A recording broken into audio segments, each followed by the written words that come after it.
I didn't think about it like an investment or anything like that. I could, if it's just going up like twice the price in 1 month, I could flip this. This is deeper than just a hustle online or magic internet money, and much deeper. And just the opportunity cost, I'm like, that if this thing could possibly, if it could possibly even 10% be what I think it is, I better get all of the I can right now. So I took a big loan out and Hey everyone, welcome back to the Orange Pill Podcast. I'm your host, Nikki, and today I'm joined by someone who's been going deep into Bitcoin and what it really means to live on hard money. Caliph is the host of the Real Hard Money podcast, and his content cuts straight to the truth. No fluff, no distractions, it's just Bitcoin. We're going to dive into his personal journey, why hard money matters, and how Bitcoin offers freedom for Gen Z. Caliph, thank you so much for joining me today. I am so excited for our conversation. my pleasure. Thanks for having me. Of course. So before we get into hard money and freedom and Bitcoin, I really just want to hear your story. So what was your first orange pill moment? I mean, when did Bitcoin really click for you? When did it click?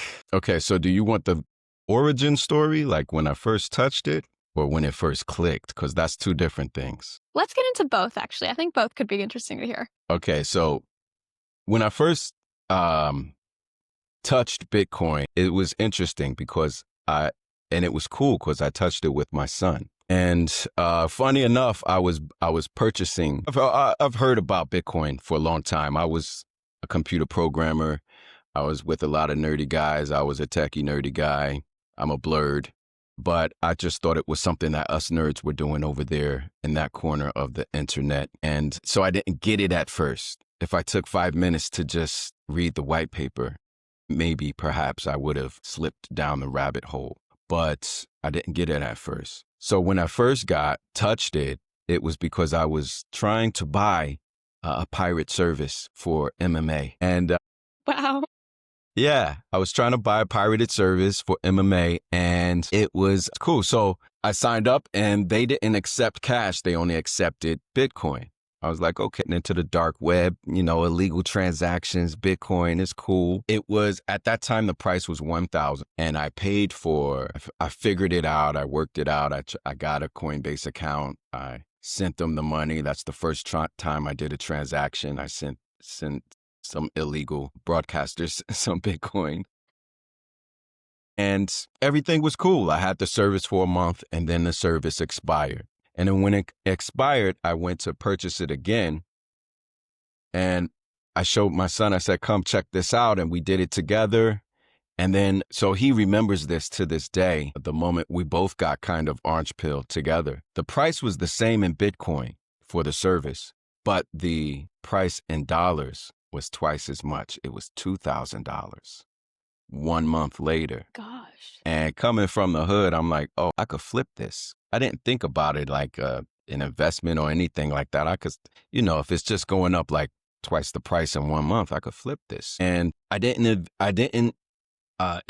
I didn't flip it because I started watching videos from Andreas Antonopoulos, Mike Maloney, Max Kaiser, Trace Mayer.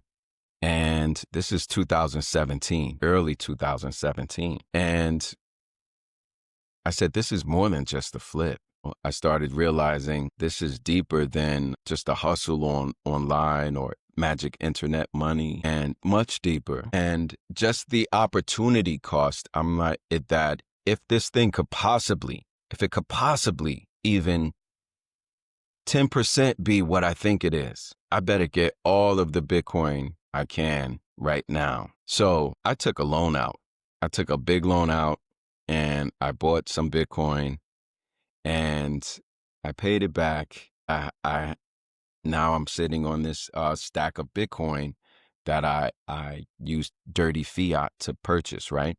And I rode that whole roller coaster of the 2017 mania, which was 8 years ago now? 7 years ago?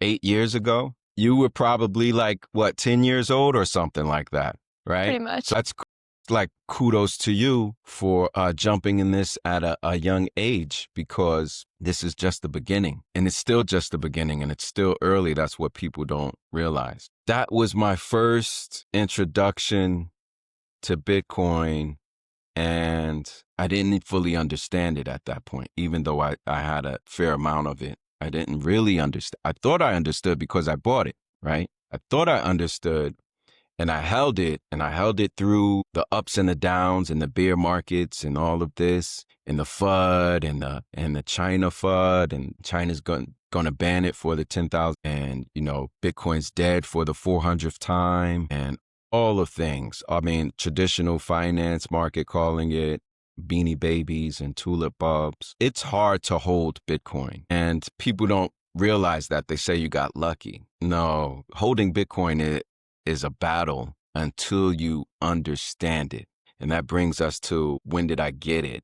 So probably after COVID, and it came back. When it came back, right, I was still in my traditional finance world, my traditional work world of a transition to marketing. And when COVID happened, the market tanked in almost every industry. And in marketing was like one of the first things that people let their budget go. So I lost a lot of clients, right?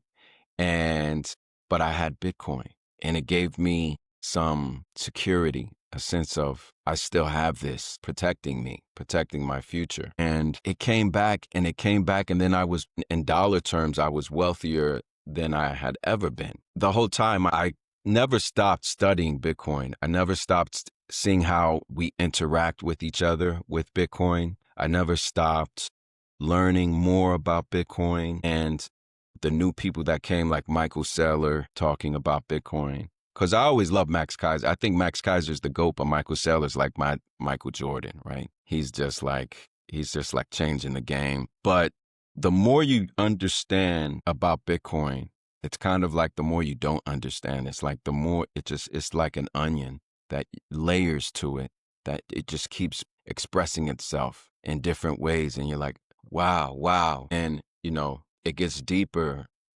on a spiritual level, on a philosophical level. If we can have pure money, decentralized as a concept, why can't we have pure education, pure healthcare, pure government? And that train of thought. And then, like, you probably noticed, a lot of Bitcoiners are more into their health. They have a longer time preference. They're not just living hand to mouth anymore. They're thinking longer term. It's cooler. It's cool to save money now, right? Because if you save just cash in the old world, that's just melting ice cube. It's not cool to save because you lose like that. You lose your money, right? So the aha moment for me probably was when and the dirty little secret is that a lot of maxis like myself, we were former shitcoiners. So, I was former shitcoiners. Altcoins, of course, is what I'm talking about for the audience out there. That the Ethereums, the Trons, all of these, the XRPs. You go into these things looking for a fast, bigger return because they go up exponentially faster, and you feel like you have to do these things to catch up. I don't have enough Bitcoin. I could get these things. I could buy these altcoins, and then I could play the market and take those profits and maybe put them back in Bitcoin. I'm going to be crypto Lambo bro. It's going to be like all great, right? But over the arc of time, you see that these altcoins perform horribly against Bitcoin. So it's all an illusion. It's all an illusion. It's all like that one boyfriend that treats you bad, but you keep going back to him because it was good at one point and you remember that feeling. But then if you look at the whole relationship, that altcoin treated you very badly, right? And it's just time to let it go. And when you let it go, it's such a weight off your shoulders. You feel lighter. You feel more focused. You can concentrate on other things instead of like looking at your phone 20,000 times a day, trying to check the price on this fart coin and fart boy and, whatever, bonk and whatever, the stupidest things. But yeah, I fell for a lot of other crypto orange washing scams when, it's in crypto. So it's like they use Bitcoin to give it a halo of goodness. And those are not Bitcoin, just because it has crypto in it. People conflate the two things, Bitcoin and crypto, when that's where the saying comes from. It's Bitcoin, not crypto, because these things can't be further apart. So that was my aha moment when I saw how much better it is when you're just a Bitcoin maxi and focusing on Bitcoin and then all the benefits it brings, like I just mentioned. Bitcoin, not crypto. I think that is such a good way to put it, because I think one of the reasons that Gen Z tends to stay away from Bitcoin is because we see it in this kind of bubble of just crypto bro jargon, and we see everyone talking about meme coins and all these altcoins, and it seems too intimidating because we all just group it together. But I wanted to come back to that point that you said between the difference between saving in Bitcoin and saving in fiat.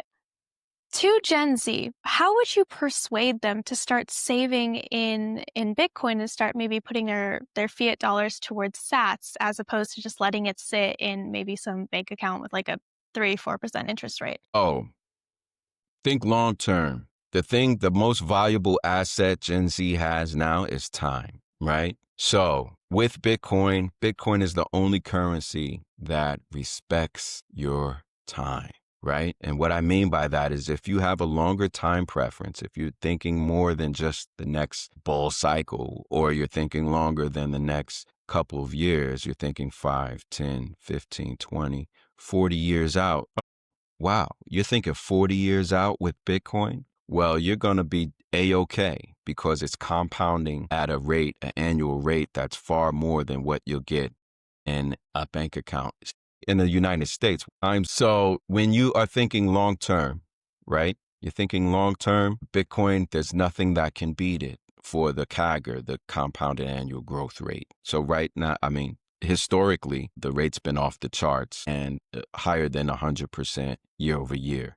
And going forward, people are projecting it to be more than 30% year over year. I think Michael Saylor projects it to be 21% year over year for the next 21 years. And I think he's just been conservative, and I think it's a little bit of marketing in there, right? 21 years, 21%, 21 million Bitcoin, $21 million in 21 years. So if you believe Michael Saylor, there's nothing that you can invest in right now that's going to give you that return, period. If you got 30%, even if you got 21% every year for 21 years, that's insane. So my bank account in the USA gives me less than 1%. It's like 0.4 or something like that. And I can remember a time when you had got 5% in your savings account, but they did away with that a long time ago. So where are you going to save your money? Well, you can't save it in the bank. You have to invest it. You have to invest it. So if you invested in the stock markets, you have to do your research. What companies are the best? Should I just put it in an index? The S&P 500? Well, yeah, that makes sense. The NASDAQ, okay. Indexes, those perform. People try to get cute and pick winners. If you don't do this as a job every day, you're not going to make money. You're not smarter than the house, as they say. You're not smarter than these sharks on Wall Street. Picking the index is the safest bet. You'll get 9, 10%, maybe 12, right? Because assets are inflating with inflation. Real estate is inflating with inflation. But let me tell you, real estate is not going to do 30% CAGR year over year, compounding. No house is going to do that. Gold is not going to do that. Stocks are not going to do that. Oil and commodities are not going to do that. There's just no better option to save your money. So, Gen Z, if you're listening, the biggest asset you have is time.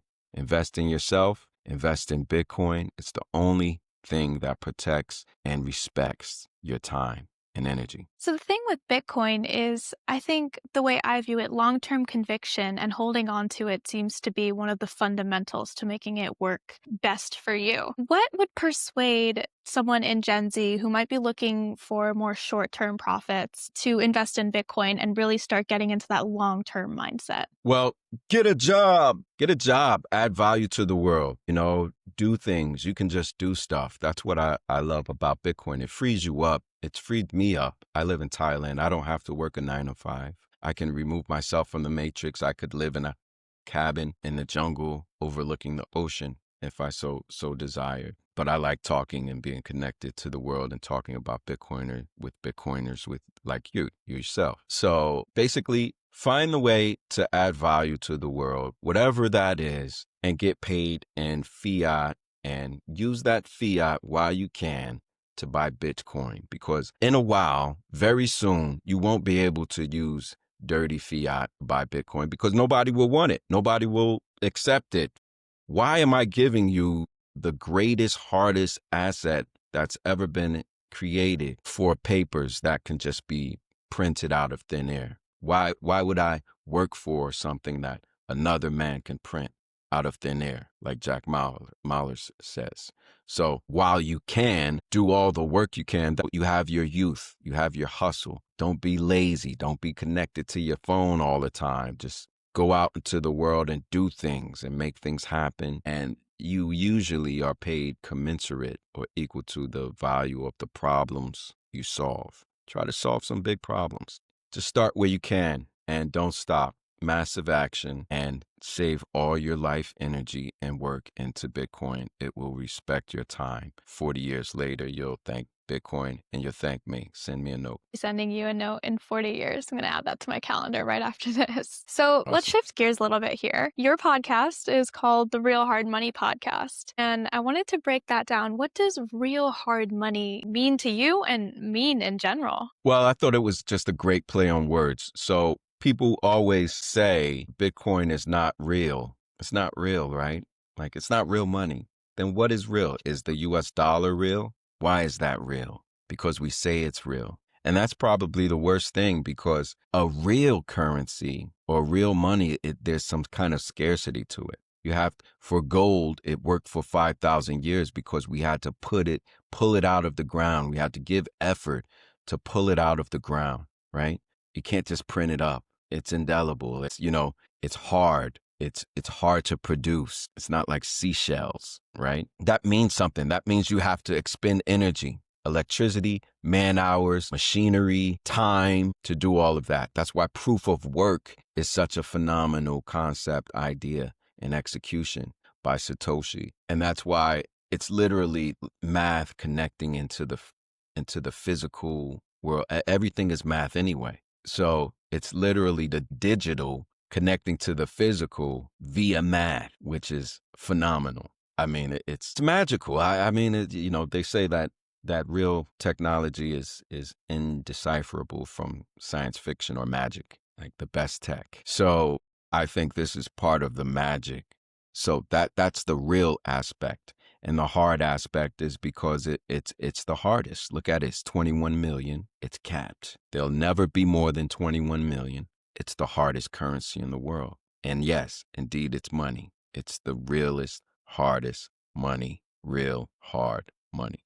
That's where it comes from. That's awesome. And why is it important for the money that we use to be hard, for it to be sound? You don't want your time and effort. It leads back to your time. Time is the most important thing, and it's one of the constants of the cosmos, right? So in time, we will all perish. We don't have a lot of it, right? I can work 40 years for my life savings. That's time. That's 40 years of time of hard work, sweat, and tears. And then another man can just print the money and cut my savings in half. That's not hard money, right? So, well, you just took 20 years from me. You cut my 40 years in half. Can you give me my 20 years back, please? Not possible. Well, I just worked 20 years for free. I call that slavery. I don't think that's a good thing. I think Bitcoin is the only thing that defeats this. And so many aspects of Bitcoin that are great, but that's why being the hardest money in the world, there's no competition for it. I mean, your generation and perhaps your children will think of it as an afterthought, like, yeah, duh, the same way you grew up with the internet. I did not. The internet was new and cool. I remember there was no internet. I remember there was no Bitcoin. I remember there was no cell phones. Now I'm really dating myself. But I remember these things, and there were no guarantee. There was no promise of these things to happen. And then Bitcoin shows up like a meteor, like a comet, like hits the planet. And the funny thing is, it's not as immediately seen as valuable as the internet or the iPhone hits. And it's like, pow, wow, 2007, when the iPhone hit, I was in the tech world and I was a computer programmer and I love tech, and I was going to start my tech blog like Marquise Brownlee, right, on YouTube reviewing things. The iPhone came out and it just changed everything. Look at it. Like, everything looks like the iPhone right now, almost 20 years later. So, and to have the computer in our hands, we didn't know what would be built onto the internet, onto the iPhones. We didn't know about all the cool apps, Airbnb, Uber. We had no idea. Now the biggest car riding service has no cars. Airbnb owns no hotels. Who would have even thought of that concept? So that's what's going to happen with Bitcoin. We have no idea what's going to be built on top of Bitcoin, but we want to buy that real estate that they build upon, right? And that's why we buy that Bitcoin now. To touch deeper onto this point a little bit, so what do people miss when they think of Bitcoin maybe only as an investment? Yeah, that's a great question. So, and that's part of the unlock of understanding Bitcoin.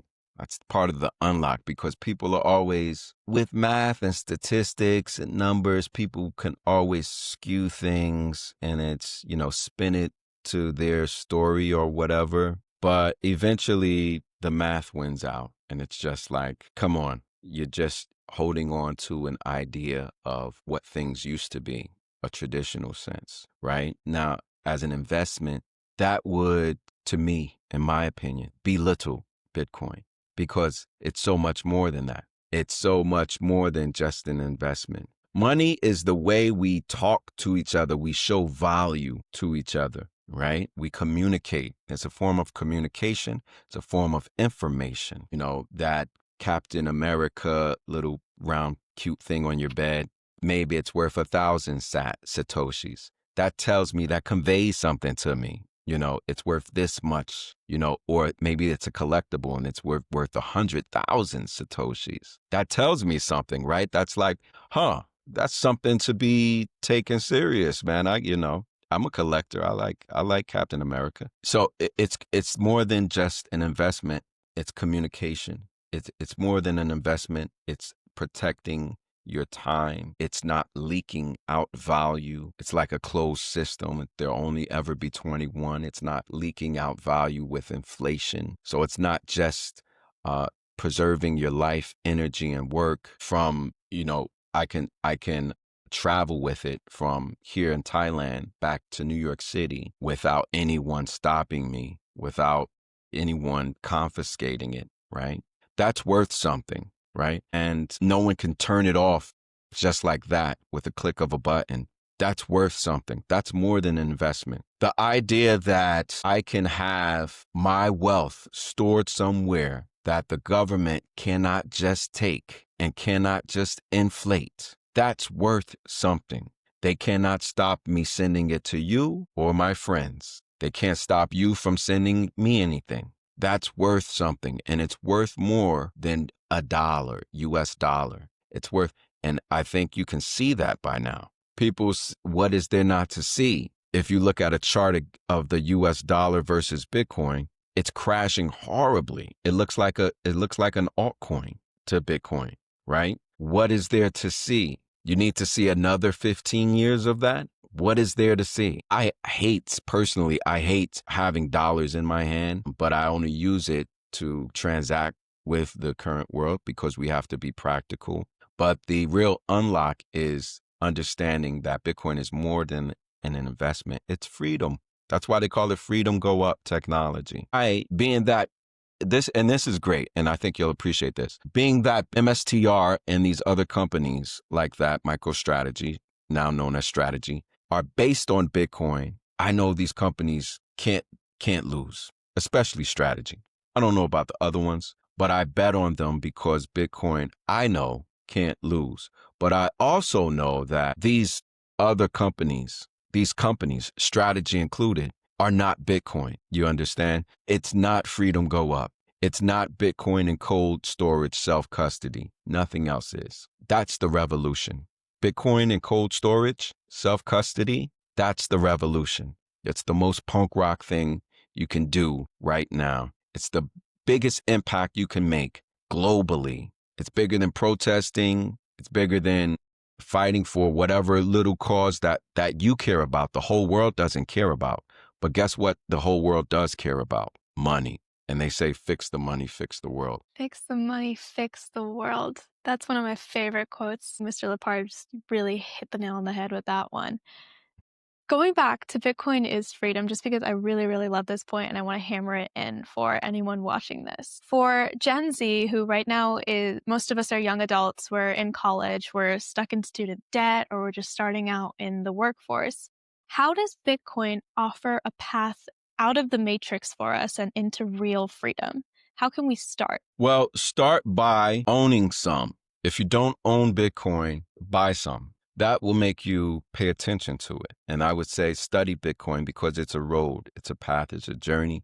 You're not going to touch Bitcoin the first time and get it, believe me. Even if you think you got it, you don't fully get it because most people don't even understand what money is. I didn't understand what money was or is until I got into Bitcoin. And I was in my 30s. I'm from New Jersey, which is one of the most expensive housing markets in America, hence the world. Taxes are ridiculous there. Insurance is ridiculous there. I live right next door to New York City. I don't need to tell you about that. It's ridiculous there. It's the coolest city in the world, but it's ridiculous there, price-wise, housing, cost of living. $10 cappuccino, not even the worst place in the world. You know, you talk about Dubai or San Francisco or even Norway, I hear is really crazy, some Scandinavian cities. But what I would say to Gen Z about starting their future and avoid debt, honestly. Avoid debt unless you can put it into Bitcoin and have some good rates. And I can't tell you, not financial advice. I have to say that as a caveat, not financial advice, but if I were you and for educational entertainment purposes only, stack all you can into Bitcoin because there's a lot to figure out on your journey. This is the one thing that you can trust and have security in over the long arc of time while you're figuring all these things out in your life. What do you want to do with your life? Where do you want to live? Who are you going to marry or be with? What kind of person you're going to be? You got a lot to figure out. With Bitcoin, it handles the money part for you, and that's big. And that's big. I'm telling you, from a person that remembers no Bitcoin, remembers no internet, remembers no cell phone. Because when you get into the world and you're adulting, you're adulting, and you're like, damn, people didn't tell me we had to do all this, right? You gotta, know how to do your taxes, and you gotta know how to balance your budget and a bank account and all the real world stuff. And now, as Gen Z, you can't just have a job. You might need two. You can't just have two jobs. You got to know how to invest. You can't just know how to invest. You got to be good at it. So, I mean, my mother and her generation had it rough in some ways and they had it good in some ways because the average house in America is like $450,000, $400,000 for not even a great house and not even a great location, right? It's average or median. But in my mother's time, that house was $40,000. I think my mother paid like $27,000 for her house or something like that. Ridiculous, right? So is the house that much more better now? No. You may make some upgrades or whatever. It's still in the hood. It's still in the hood. They might be gentrifying a little bit, but it's still in the hood. And there's no pool there. Hello. There's no pool in it. It's still in the hood. It's all a con. They are inflating these rates in housing prices and assets because they have to. It's a feature of the currency. It has to be inflated. So what I would say is you don't have to be an investing genius, a real estate pro. You don't have to be the best stock picker, the best day trader. And honestly, you don't even have to be the best business owner or entrepreneur when you understand Bitcoin. That's one of the most beautiful things about it. You get caught up with 1,000 things in life. I have to do this. I have to do that. Bitcoin frees you up to do what you really love to do and not have to worry about it. Because here's one of the things that you'll have to consider when you enter the working force and you get a good job. And right, that was one of the things back in my day. Oh, he got a good job, right? When you get a good job, you get benefits and you get 401k. You might have heard of that. That's your retirement plan. So when you get a 401k in the United States, oh, you got a good job. You got benefits, girl. You better marry him. Okay. So what they do is they get the person from the 401k office to come sit everyone down that just signed up for the 401k, the new hires, and they show you, well, your portfolio, you can manage this. Your company will match you what you give and you put in, and it's pre-tax, and you have to pick your stocks if you want. You can put it in conservative, and you're just sitting there like, am I going to get paid? Like, that's all you're worrying about. You're a young kid. Like, I'm getting paid though, right? Every 2 weeks though, right? And they're like, yeah. This is just, so if you want to pick your stocks and they just, you set it and you forget it because there's 1,000 stocks with all these weird names you never heard of in the real estate, and it's a REIT and it's a this and it's a that. But recently they just signed into law that you can now put Bitcoin in your 401ks, right? Or you can put that IBIT ETF in the 401ks. So people your age, when they get sat down in front of the 401 people and they're talking all this, you can be conservative and you can pick these REITs in the real estate and all. You're going to say, where's the Bitcoin? Like, where's the bright orange thing in the sea of gray, blah, blah, blah, blah, blah. It's going to be like, oh, it's going to be like, oh, right? That's how do it. So it's going to be the sun. It's going to be the sun. It's going to be what you know. It's going to be like, think about your friends. They're just going to be like, I just want some Bitcoin. Like, they don't know about BlackRock and Vanguard and Van Eck and, Street Chase, like Bitcoin. And it's good. It's actually a good thing because you don't have to be the best stock picker. You don't have to be the portfolio manager. And guess what? Us Bitcoiners that just held, we outperformed everyone. No one beat us, okay? Maybe the last 5 years, MicroStrategy beat us, and they beat NVIDIA, and NVIDIA was through the moon, right? And they beat Tesla, and Tesla was through the moon. So strategy was only able to do that because why? Because of Bitcoin. Their whole strategy is based on Bitcoin. So my thing is to Gen Z, start stacking now, relentlessly. You don't need to pay $10 for the cappuccino. You don't need it. This is the time when you lay the foundation, when you work, and yeah, you play a little, play, because you only live once and you're only young once. So live. But keep in mind, I'm stacking this Bitcoin for the future. And I don't need to be a financial wizard because we beat all the wizards by just holding. Right? And while you hold over the next 10 years, Gen Z, stack your Bitcoin and figure everything else out. And you can just feel comfortable that Bitcoin, with the financial part, Bitcoin got your back.